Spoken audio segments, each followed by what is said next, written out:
Once upon a time, there was a frozen, wind-blown kingdom.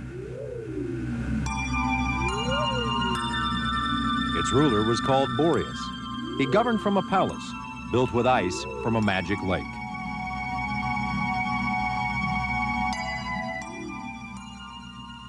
King Boreas turned his realm into a winter playground for all to enjoy.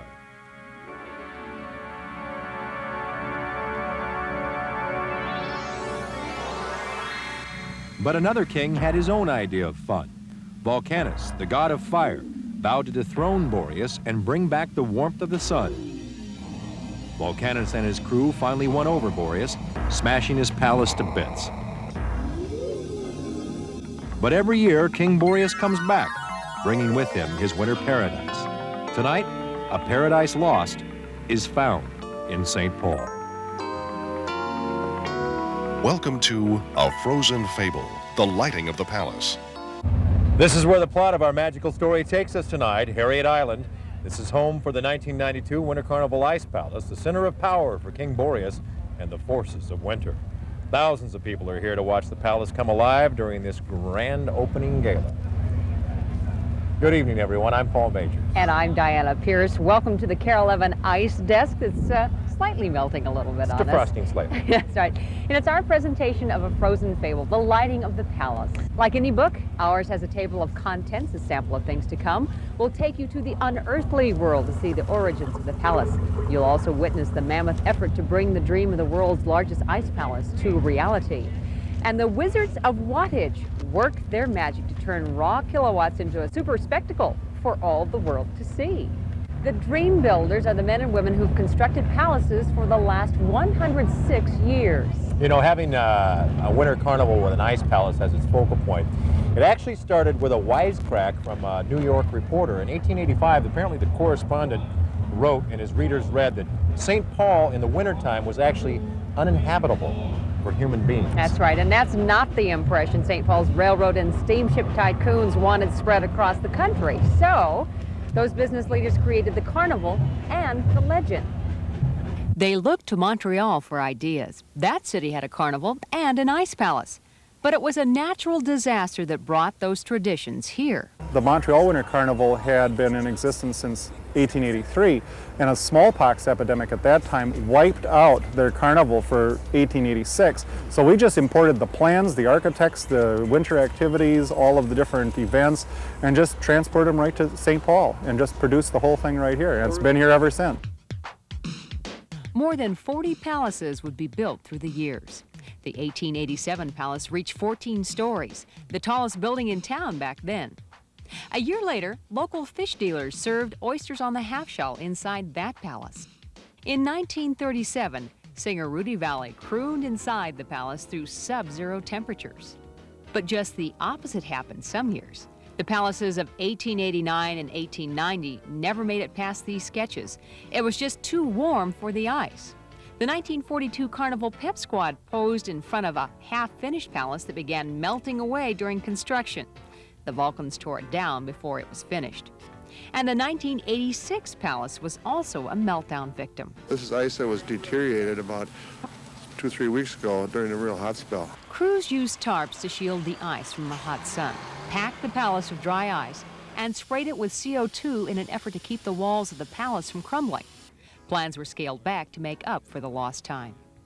And the palaces have had their share of quirks. That 1986 version had a fish frozen inside one of the ice blocks.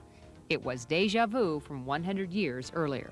I think my favorite story is in 1886, teams of New York scientists came to the ice palaces to, there were several frozen fish inside the ice blocks, and they unthawed them very carefully to see if they'd come back to life.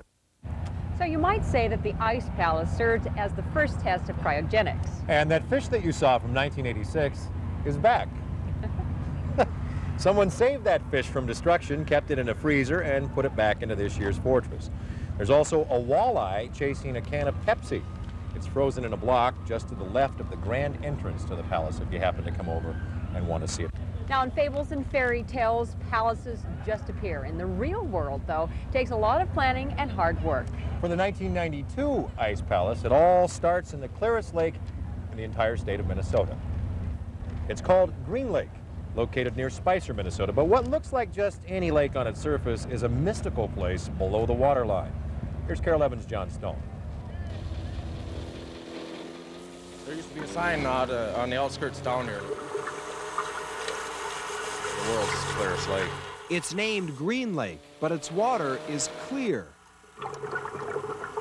Crystal clear and cold. The particulate content is so low, it's like looking through a piece of glass. Green Lake ice. In a land of frozen lakes, this won out as the best for an ice palace. So clear the sun sprays through, so cold it stays intact until the harvesters enter the picture. They cut it with the big circle saws out there. They score it like glass. And then they float it into the channel and break off each individual piece like this then. Too small. A few won't size up, but 20,000 will.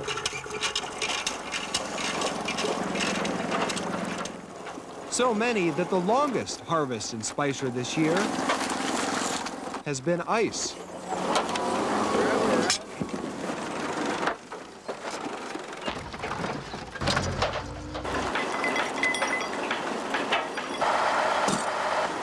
The first 88 blocks of it are loaded carefully and shipped slowly to St. Paul.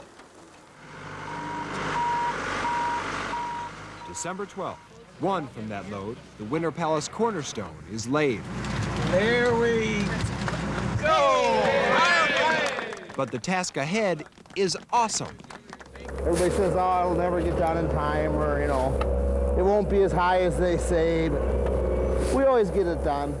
The Ice Palace is drawn up to be the largest ice structure ever, summed up by workers as the mother of all ice palaces. But construction manager Tom Keller makes it sound simple. They have them on pallets. They unload them into the dunk tank to wash the salt and the road dirt from them. That lets them float into the conveyor. The conveyor spanks them from behind, sends them up the ramp through the milling machine. Our shavers consistently make them 17 1/4 or greater.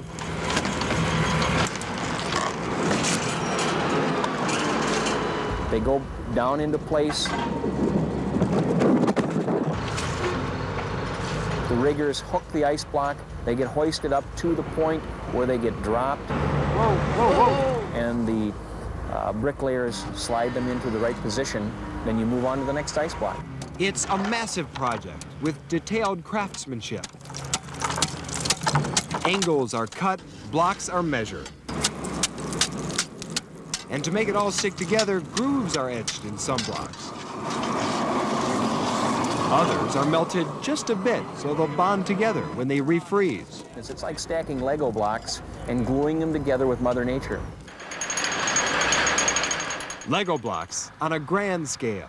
Each new level brings out higher scaffolding and higher intensity. Keep this table going straight. Those gaps to be filled seem smaller from up high. There we go. Down, down. We're in. As the palace grows, the last thing on the workers' minds is whether it will crumble. When the ice blocks come together, they're individual pieces. With a little bit of meltdown and then refreezing, it makes the ice castle actually stronger, a monolithic type structure. To that end, the weather's helping, it's perfect. But as quickly as the palace changes, so does the weather, and each extreme causes problems. Bitter cold. I'm ready to go back to Arizona. Wind and rain. Well, it's make things slippery for climbing and for laying block. And the most threatening of all, prolonged warmth. It's January 11th, 45 degrees at 2 o'clock in the afternoon, and it's raining. Melting, actually. That's of concern to me. It creates some cavities in the ice, shrinks the ice a little bit. The pleasure of going gloveless, overshadowed by concern for the palace. If this kept up for about 3 or 4 days, our project would be in jeopardy. The workers kept up their pace, the only constant at this site. When one shift ended, a second began, carrying construction through 20 hours a day with the same quality commitment. as the crew before. This group was not about to miss the deadline. You got her. Take her up. And neither was this. Together, building 12 towers, from one side to the other, the length of a football field. By comparison, some of the finishing touches, like water for the ice rink, seemed simple. But the center tower was a job, a big one. Assembled earlier and composed of 5 sections, the bottom part alone weighed 22 tons. We'll pick this one up and we'll pick any of them up, don't you think? Lifted in a sky as clear as the ice. Coming down easy. 2 feet. Hold that. It was finally set down in nightfall. The 2 top pieces, the crowning touches, were also the riskiest. Workers waited for daylight the next day to place them. Crowds below waited to see them placed. We can hold it from the outside. Yeah. We're under on this side. To the right. Yeah, he'll make it. He did. 6 weeks of work was 1 section away. Looks nice. It'll look even better when we get the last piece up there. The last piece, tethered along by a few workers, the 15th and final story. Getting closer, look at you. A victory wave from a worker. I'm proud of what I did out here. It looks good. Applause from the onlookers. And the highest honor of all for the people who conceived a dream and put it on Harriet Island. There we are, Old Glory, 166 feet above St. Paul. John Stone at the Palace. Unfortunately, what goes up must come down.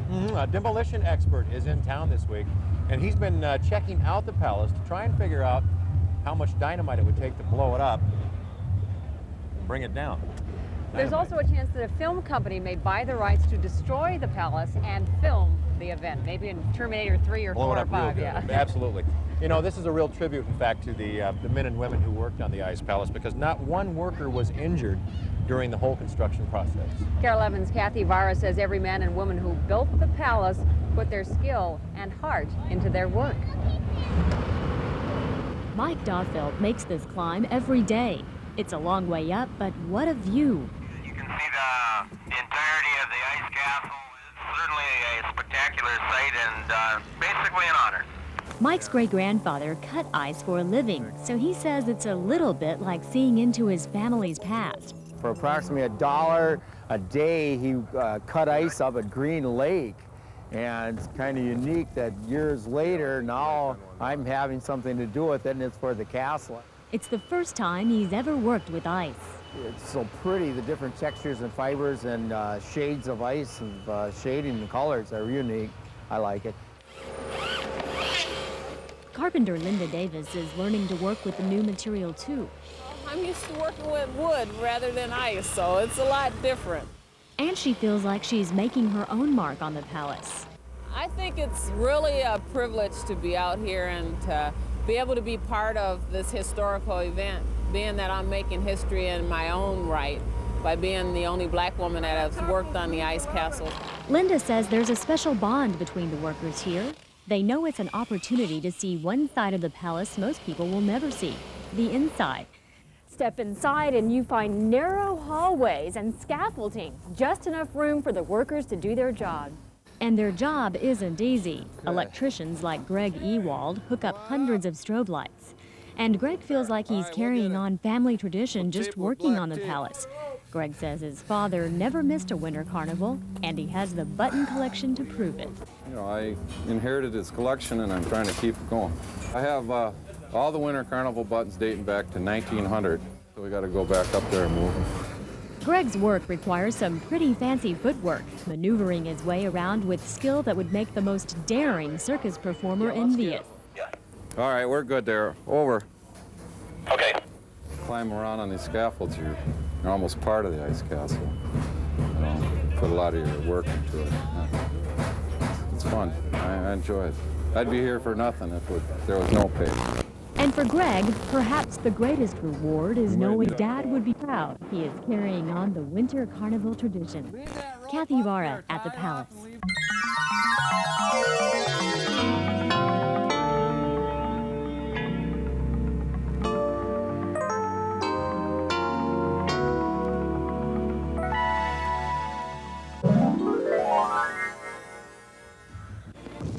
Minnesota.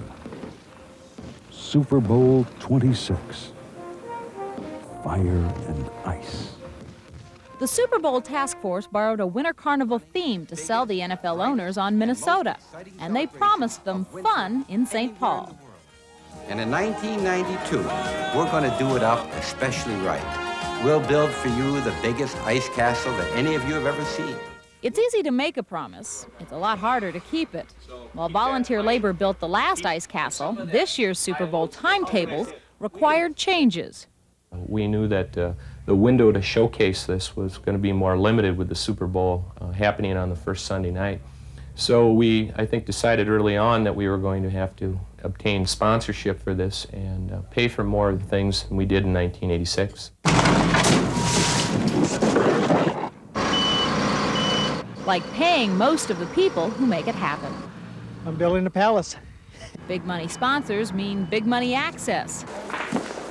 These hospitality tents will give sponsors a place to wine and dine corporate honchos right in front of the icy edifice. It's a system Minnesotans have seen before. St. Paul Winter Carnival. Tying this year's event to the Super Bowl has brought super pressure to create a super carnival.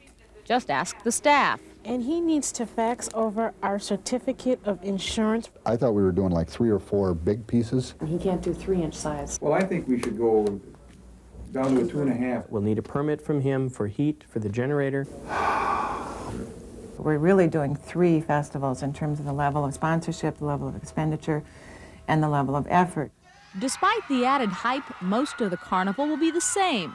Klondike Kate will still be there, as will the ice slide. These scenes will be shown to an international audience of nearly 1 billion people. And for at least one weekend, visitors will see a difference. There'll be a lot of corporate tour groups in town, a lot of international visitors. So I think they will sense that difference. These aren't going to be just Minnesota folks this year. There's going to be a lot of people here.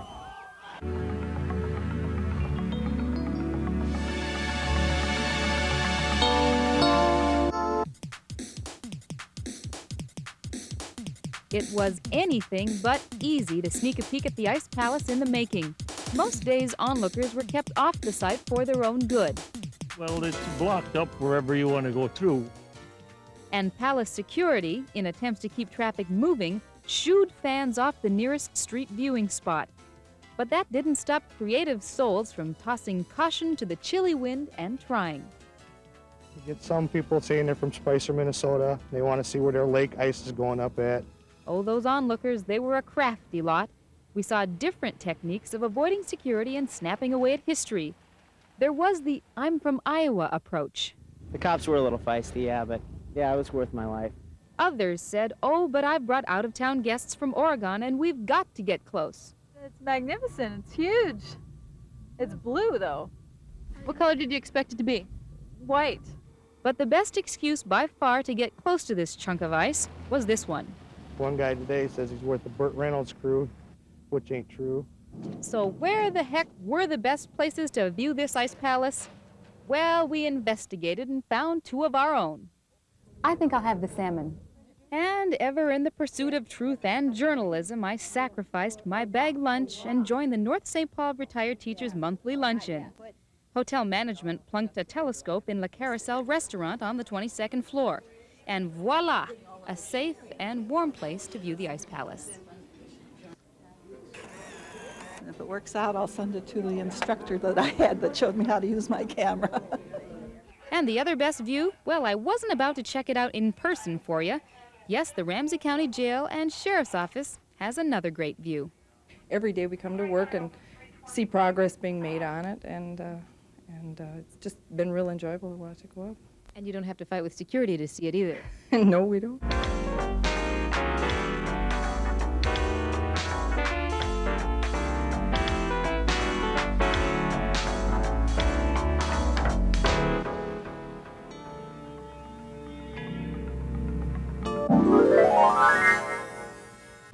White, red, yellow, cycling. This type of lighting has never been done in ice. It's always been in rock concerts on those big fancy scaffolds. And all they do is just lower the scaffold, hook them on, and run them up and walk away. But we have to figure out everything on how to do it. Coming up. This is 112 feet up in the air. It feels secure to me. It's not moving in the wind.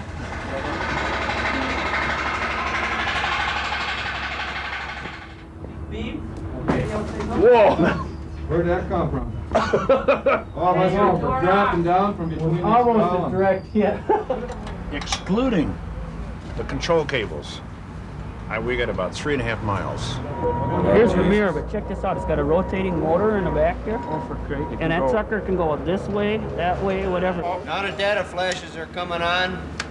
They go through a self-test. Whoa! Now we're having fun. Let me out of here! Come on, The magic of electricity, isn't it wonderful? Get in. Oh, that's third level. Would you believe that's only 10% of its power? Go outside and look at the corners to see what it looks like. Okay, give me a few minutes. That's one fixture right now, and there's 402 in the whole castle now. These are very bright, and there are going to be a total of 76 of these. You will not believe how bright it's going to be. They're going to have to tell St. Paul Airport that this is not the landing field. You might have Paul Majors tell the people it wouldn't be a bad idea to have your sunglasses in your shirt pocket. Even at night? At night. It's going to be fun.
The big moment has arrived. The palace is about to be brought to life with lights. That's right. Let's just go to the main stage right now to watch what's happening. The switch is about to be thrown. Are we ready to light an ice palace? Governor? We're going to need some help on the countdown. Are you all ready to help me? Okay, let's start out. 10, 9, 8, 7, 6, 5, 4, 3, 2, 1.